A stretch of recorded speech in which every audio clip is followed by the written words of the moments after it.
Ya. Assalamualaikum warahmatullahi wabarakatuh. Waalaikumsalam warahmatullahi wabarakatuh. Hello everyone, welcome to my presentation. My name is Kurniawan Rukito. I am a student in Information System major at University of Sriwijaya. My student ID number is 0903 138 1722138. So today, I'm going to talk to you about my presentation. My presentation topic is about camping survival tips. Okay, the first, great nature camping trips. In the summertime, many of us venture into great outdoors as a way to enjoy nature and escape the pressure of everyday life. For many, camping is the perfect mixture of comfort and if an adventure. You have some of the amenities of home. But there is also an opportunity to experience nature up close and personal. A weekend of camping offers a fantastic opportunity to relax, recharge, and gain a whole new perspective on life. Planning a camping trip. As with everything in life, there are a chance that things can go wrong during your trip. You always want to hope for the best, but prepare for the worst. Any camping trip, you take carries with inherent risk, especially if you are going camping out in the woods rather than in a campsite. So if you want to prepare your camping, you must be to planning a camping trip. We have three plans. The first is find a campsite. If you are new to camping, it is important to choose your campsite wisely. Your campsite will greatly determine how much you will enjoy your camping experience. Identify a location that is safe, warm, and dry. 2. Make a menu and packing list. Before you set off on your camping expedition, it's important to make a camping essential checklist to help you gather everything and stay organized. 3. Orient participant. Every member of the must be provided with information and knowledge about the camp, but about setting up tents, dealing with bad weather, the safety of campers, and dealing with dangers, animal disturbances.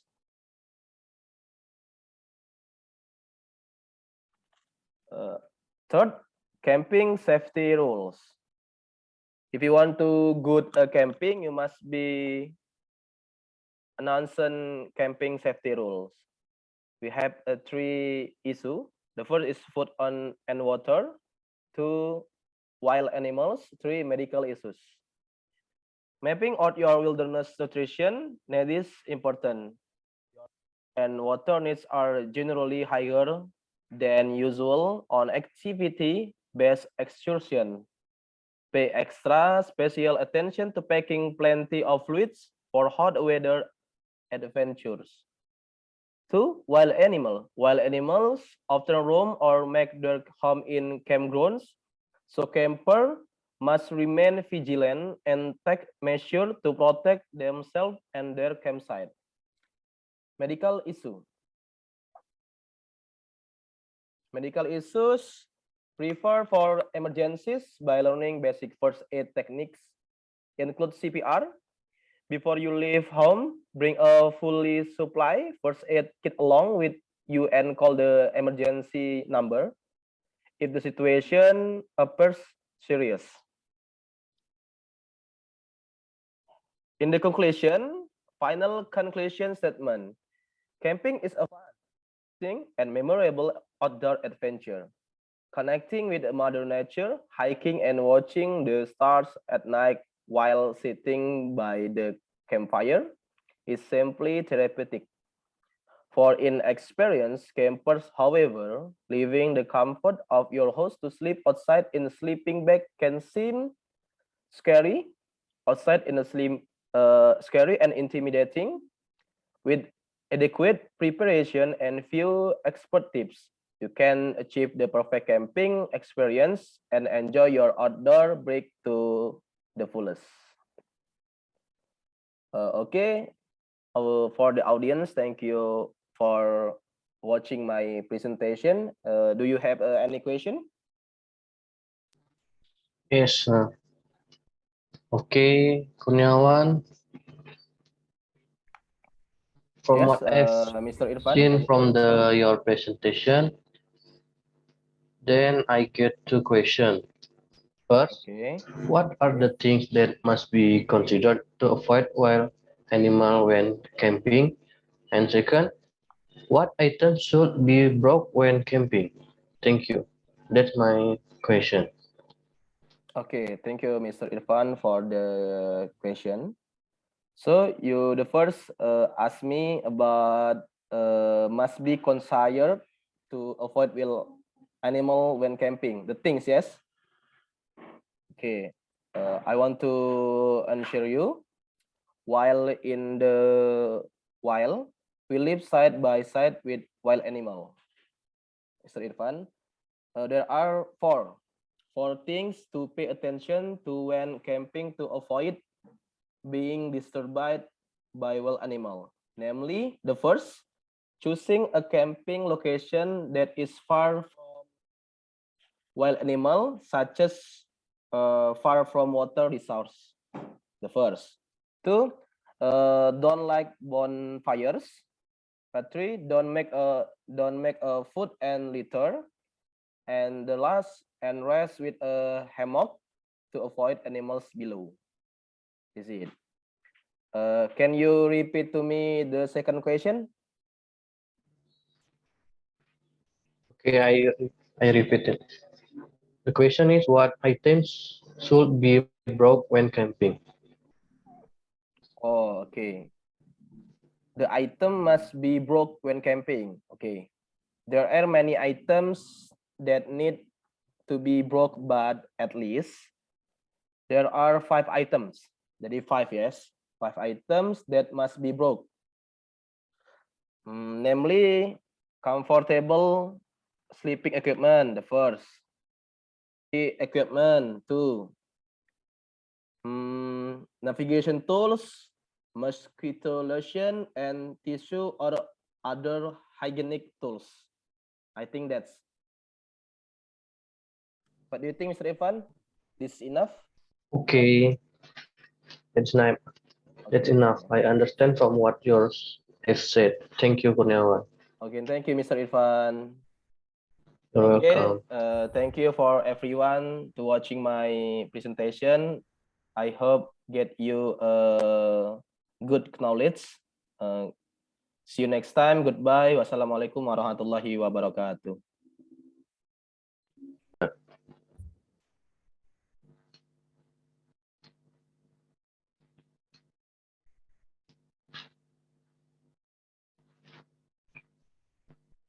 Assalamualaikum warahmatullahi wabarakatuh. Hello, Waalaikumsalam warahmatullahi wabarakatuh. hello, my friends. I'm Irvan Arliando, and my student ID number 0903-138-1722128. Here I will present material with the title "Why are girls more often victims of sexual harassment than boys?" Okay, I will start. Why are girls more often victims of sexual harassment than boys? Nur Hasim, director of Rifka Anissa, a women's rights organization in Yogyakarta, said the number of sexual violence against women in Indonesia is very high. According to Rifka Anissa's own data, on average per day there is one female victim of violence who complains. Even in the last 6 years, more than 1,500 cases were reported. 227 of them were cases of rape and 128 cases of sexual harassment. The rest are domestic violence, dating, relationship, family, and others. Girls are always considered as the party that invites male lust. It is said that men's lust is easily aroused when they see a woman who is beautiful or sexy. Therefore, parents always warn their daughter to behave and look reasonable, polite, and not too flashy. The goal, of course, is to keep him away from crime, one of which is sexual harassment. He said, girls in skimpy clothes make guys like nosy. If so, where are their victims of grannies? Girls are often warned to wear revealing clothes, starting from miniskirts, clothes with low cleavage, to an open navel.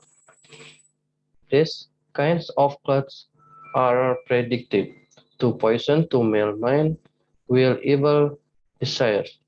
However, in reality, this is not always the case. We have heard of cases of grandmothers being raped by young people. There are also fathers who rape their own young children. There are also women who wear hijabs who are harassed by irresponsible boys. Could this be evidence that scantily clad is the cause of so much sexual harassment of girls? In addition, in society, women are seen as parties who cannot make decisions. The notion that women can't make decisions will balance discrimination and make women inferior in the eyes of men. The consequences of acts of violence, rape, and sexual harassment experienced by women are very severe. Physically, he suffered organ damage, especially in his gender. Victims also have the opportunity to contract sexually transmitted diseases. She can also have unwanted pregnancy. In addition to the physical consequences, the victim will experience serious and prolonged mental stress. Victims will feel that their dignity has been humiliated. He will experience mental stress or depression and trauma and full of fear. He will tend to blame himself and consider himself dirty. Eventually, he will withdraw from his environment. If the victim is a child, then he will be a gloomy child, not excited, afraid, quiet, irritable, or sensitive, or vice versa. He will become hyperactive. Thank you for your attention. To listener, do you have any question from what I have said? Thank you, Mr. Irfan, for your presentation. I wanna ask you. I think you good presentation for today. Thank you. Your topic, yes, your topic presentation is about sexual harassment. So I have two questions. The first is, what do you think about case of sexual harassment? It's the first. What do you think about case of sexual harassment? Okay. And two, why are teenagers more vulnerable to being victim of sexual harassment? Why are teenagers Okay. more vulnerable to being victims of sexual harassment? Okay, thank you for attention. I think you can give me a good answer. Okay, thank you, Mr. Kurniawan Rukito. I will answer your question. First question, what do you think about cases of sexual harassment? Okay, I think the key to sexual harassment is consent. It is possible when some touches the part of another person, but it is not considered sexual harassment. Therefore, the key to sexual harassment is whether he or she is aware of it or not. And the nature of the sexual harassment is to sexually demean. That's question for your first question. And I will answer your question number two, and I will repeat your question. Why are teenagers more vulnerable to being victims of sexual harassment? Okay, most teenagers do not know or even care that they have been harassed and consider it is a normal job. So, sex education is important to introduce cases of sexual harassment, especially to introduce with what is an area of privacy and must be protected. The perpetrator of sexual crimes usually choose victims who are considered weaker than them. In addition, power relation can be one of the driving factors for harassment cases, such as the possibility that people of younger age are more likely to abuse them than children who are sexually harassed and even report someone above that. Okay, Kurniawan, it is enough of what I've said. Uh, Thank you, Mr. Irvan, for the answer. I think it's enough. Okay, okay, thank you for my friend. I think enough. Thank you for your attention. Assalamualaikum warahmatullahi wabarakatuh. Waalaikumsalam warahmatullahi wabarakatuh.